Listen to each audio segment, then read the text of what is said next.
السلام علیکم ورحمۃ اللہ وبرکاتہ نحمده ونصلي على رسوله الكريم اما بعد رب اشرح لي صدري ويسر لي امري واحلل عقدة من لساني يفقهوا قولي سورہ بقرہ کی آیت نمبر 78 اور 79 78 اور 79 اللہ تعالیٰ فرماتا ہے أميون لا يعلمون الكتاب إلا أماني وإن هم إلا يظنون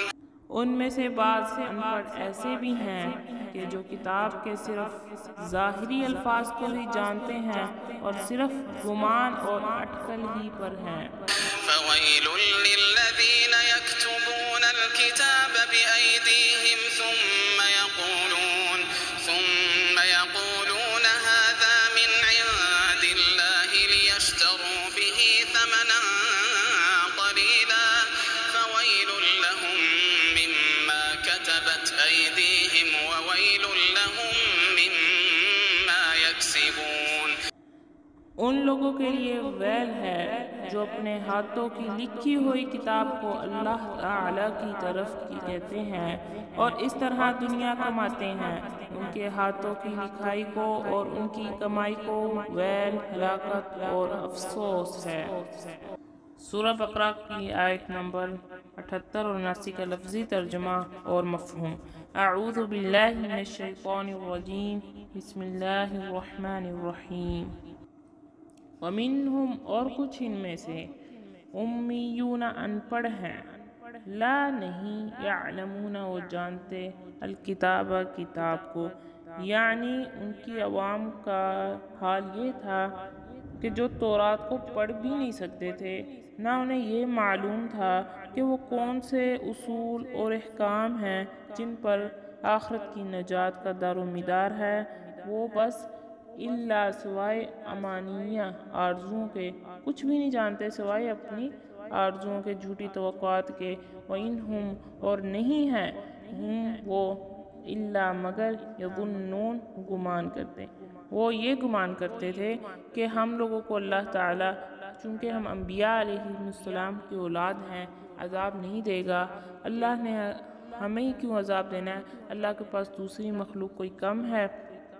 اگر ہمیں عذاب اللہ نے دینا بھی ہوا تو صرف اور صرف اتنے ہی دن دے گا جتنے دن ہم لوگوں نے بچھڑے کی پوجا کی تھی یہ ان کی غلط فہمیاں تھی اور اپنی ہی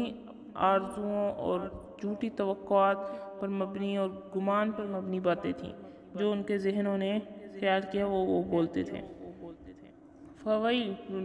فویل للذین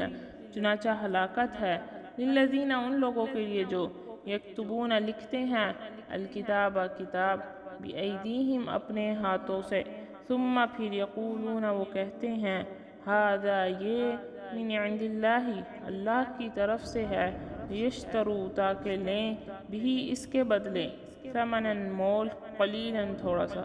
فویل لہم پھر ہلاکت ہے ان کے لیے مما بوجہ اس کے جو کتبت لکھا ایدیہم ان کے ہاتھوں نے وویل لہم اور ہلاکت ہے ان کے لیے مما بسبب اس کے جو یکسبون وہ کماتے ہیں علماء یہود کا یہ خیال تھا کہ انہوں نے تورات کی تشریح اور علماء کے فتاوے کو بھی تورات میں ہی دخل مل کر ڈالا تھا پھر لوگوں سے کہتے تھے یہ سب کچھ منزل من اللہ ہے اور اس سے غرض محض دنیاوی مال دولت کا حصول ہوتا تھا